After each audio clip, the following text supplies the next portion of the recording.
What's up everyone, it's Sam from 64 Wheels, back to more diecast stuff-ish today. And today I have Jada's 1/64th to 1/50th scale RC cars. These are pretty rad, these are new to me, I just saw them the other day at Target. It was the first time I seen them at all, just in general.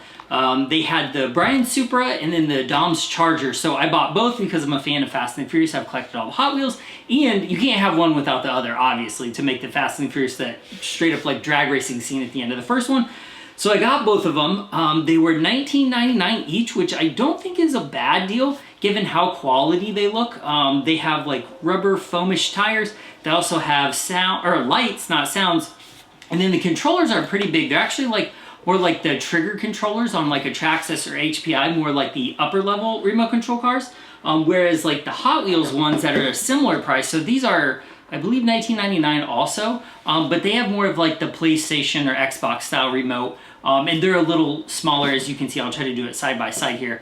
These are more close to 1/64 scale. These are probably close to 1/55th scale maybe. I've seen people like 1/64 scale is like a scale that moves up and down. Some people would consider this 1/64 one, some people wouldn't. I think it's a little larger. So I have the Hot Wheels 1/64 scale, like the real 1/64 scale. Supra we can compare, and actually have the Charger out too, yeah. And then we can compare both when they're open, but these are pretty cool. They run on AA batteries, which is pretty cool. There's no USB charger or anything like that. The top of the remote right here is actually where you plug the car in. So you take the pop the top off, put the car in, close it, and then it charges off the two AA batteries inside the actual controller. So here's the back if you want to see the back of them. Let me see if I get the camera angle right there. Okay, so I'm excited to play with these. Also, a fun thing to note on the package is that they say you can play with up to 10 of these at a time, and they're good for 50 feet. So for such a little toy, like a little RC car, that's a pretty good range. So as collectability wise, RC stuff is different.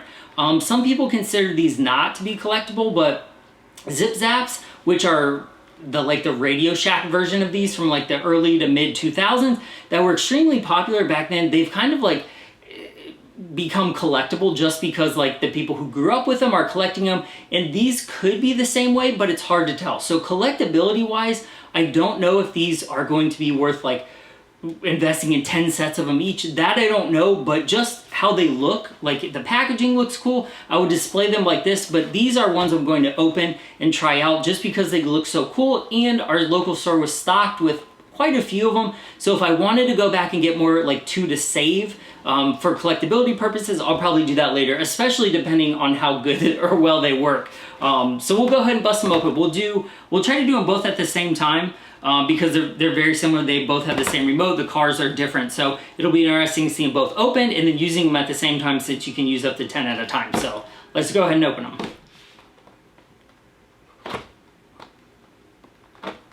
Got my trusty, what is that? I can't remember what this is called. Clipper tool? Yeah. I don't think that's what it's... No, what was it called? It's the... Snipper. 3D, yeah, the 3D printer snippers. There it goes. All right. I mean, technically, as long as you kept the package, you could put this back in there, so you wouldn't really have to buy a second one. Probably, now that I look at it, because you're probably going to have to rip the package. Let's see. Okay. So here, this is a really thick instruction booklet for this. Okay. So here's the instructions showing you how to attach the car to the Charger.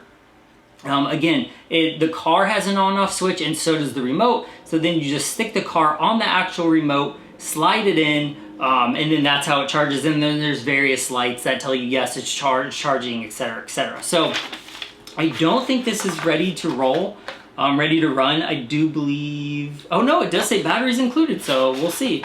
We'll see how well they work. So, ooh, snip, snip, okay. Oh, have some more. Okay, let's see. All right, so here is the controller. This is actually a decent size, like, it actually feels pretty nice. It's got like a trigger pull, you can hear it clicking. Here it is, has the on off. I think this is like to, oh, actually, I don't know, let's see. We'll read it. I don't know what this one does yet. But let's go ahead and try to pop this open and see here. Got a little piece of tape. So there, you take out the little insert, and there is where you actually put the car. And it has like two little, like, almost like slot car machine type like connections, almost like XV Racer, Hot Wheels from back in the day. So it just pops on there and then it charges. So we'll read the instructions to see how it actually charges. But overall, as a controller, this is not bad. I opened the New Bright Bigfoot the other day.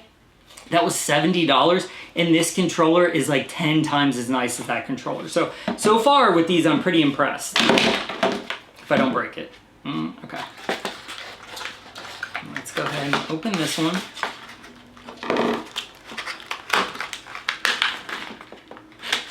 All right, so there is the car. It looks pretty good. It's not super detailed, but it does look like a Supra. Like the body lines are okay. It's got those nice Supra taillights. It says Toyota and Supra on the back. It's got the Toyota logo on the front. So these are double licensed. So they're Fast and Furious and they actually have Toyota. So it's not just like, you know, Brian Supra and there's nothing on it. It is licensed. So it's missing a lot of the details, like the various sponsor logos and then some of the other decals and such. It doesn't have a license plate or anything. So the body itself is pretty simple. The cool part about this is that the car actually has steering, which is pretty unique in a small car like this, more like Zip Zap than these Hot Wheels. These Hot Wheel versions, I did a video on the GTR when it came out. This is a very unique style car where the steering is actually by the right and left rear wheel. So when you like turn left, it puts all the power to the opposite wheel, so it almost like spins the car like donut style. So the front wheels on these don't actually turn where these do. So this is going to be more of like a typical turning like RC car play rather than the kind of a little bit oddball one the Hot Wheels one does. The Hot Wheels one works okay. It works pretty well for what it is, but I'm interested in seeing how this one works out. So they have the charge port there, on off, and then you have the little steering angle like straightener, I don't know, what do you call it? Just like a steering alignment switch, which is pretty common on front wheel steering RC cars. So in comparison, here is the Hot Wheels 1/64 scale, like proper 1/64 scale. You can see how big it is. It's quite a bit bigger than that, but in reality, I mean, this would probably be closer to the Mattel Fast and the Furious line. I don't know if you remember that coming out a few years ago. It came out with like Fast 8, I believe. They were a little bit larger, but this is still smaller than that, so it's in between. So I would probably call it 1/55th scale is probably what it is. Pretty cool though. Like this, it will still fit in your Hot Wheels display, like the 48 car display that I have like 20 of around this room. It should still fit in that. So even though it is a little large, it'll fit in with the 1/64 scale. So cool. Okay. So this says it does have batteries. Push to open. Okay, let's see here.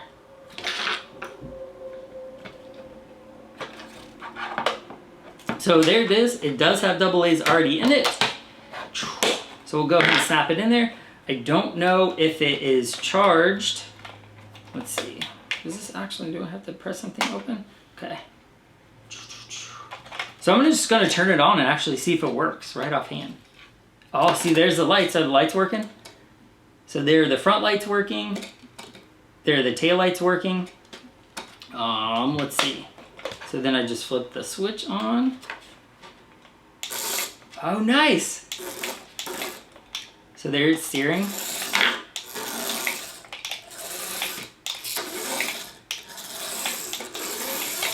Oh!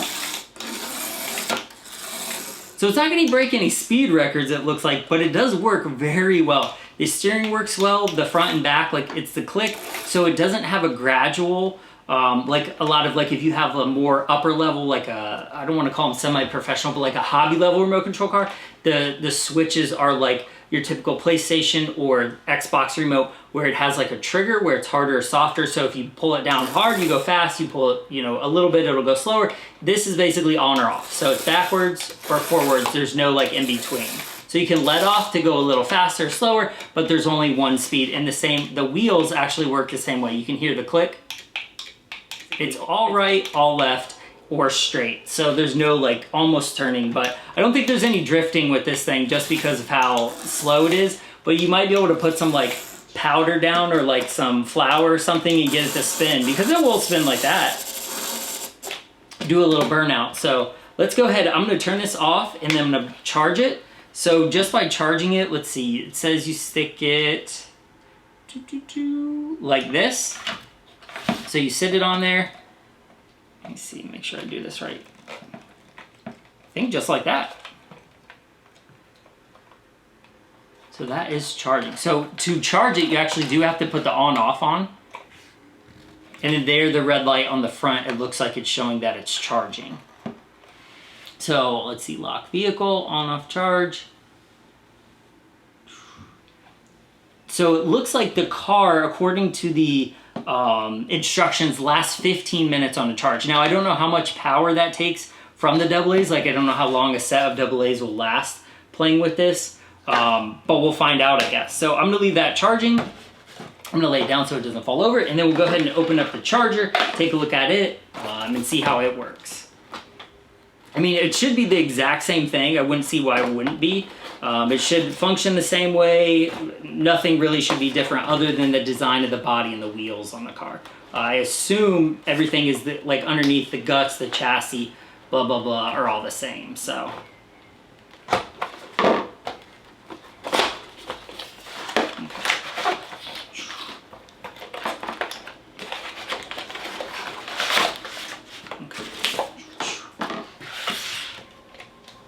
Okay, so everything looks to be the same. You pop this open. Oh, I forgot this is taped, hang on. Bloop. Okay, pop this open, take the little charger part out, and then we will open up the charger. Whoop. All right, this thing is awesome. This looks good. I think I like this one better than the Supra. Just because I like Chargers better than Supras. This is pretty nice. The dimensions look good. I mean, I like it. This looks really nice. So here it is compared to the Hot Wheels one, just for scale reference. Again, it's a little bigger, but it could work. It's not too bad. So let's see. Do a little bit side-by-side action there.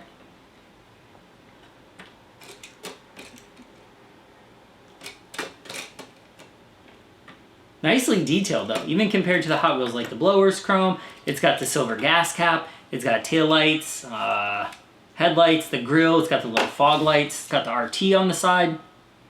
Not too bad. The only thing I will say is that it doesn't have the 70 Charger like scoops on the side, but I can't even remember if the one in the movie had the scoops. I don't think it did.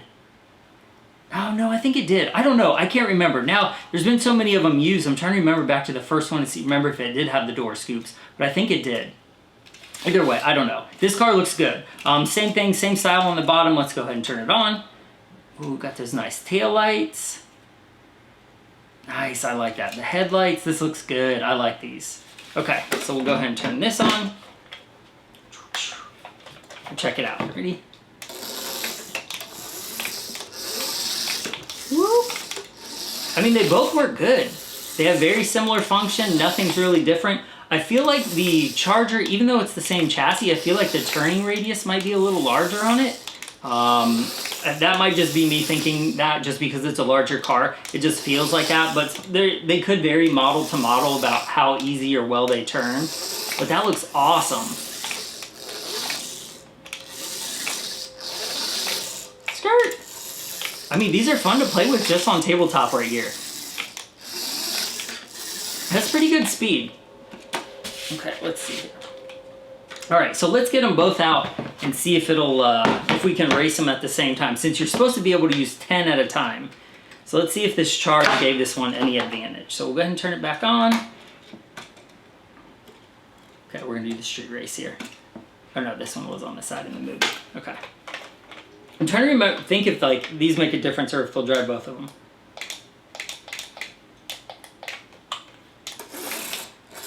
Okay. Okay, so you should be able to use them both at the same. Okay, 3, 2, 1. Oh, nice, Super one. Not too bad. these are fun to play with. Like even, I bet you they would fit on Hot Wheels track too, because the width of them is not much bigger than an actual Hot Wheel. So you could probably put these on tracks. As you can see, the Supra ran into the Charger, so I probably need to adjust the steering a little bit on these. But the cool part about these is also they have screw bases, which is always nice because with screw bases you can take them out and usually switch the body, or if you're into customizing or have a car of a similar type, you could put that body on there. But they both have it. They do both appear to be the same chassis, just different bodies. So the Charger is quite a bit bigger than the Supra, so let me lay them down so you can see. There you can see in size how much larger the Charger is, which in real life it is a larger car, so that's scalely correct, down to the scale. But I like these. They work good so far. You can play with them at the same time, which is awesome.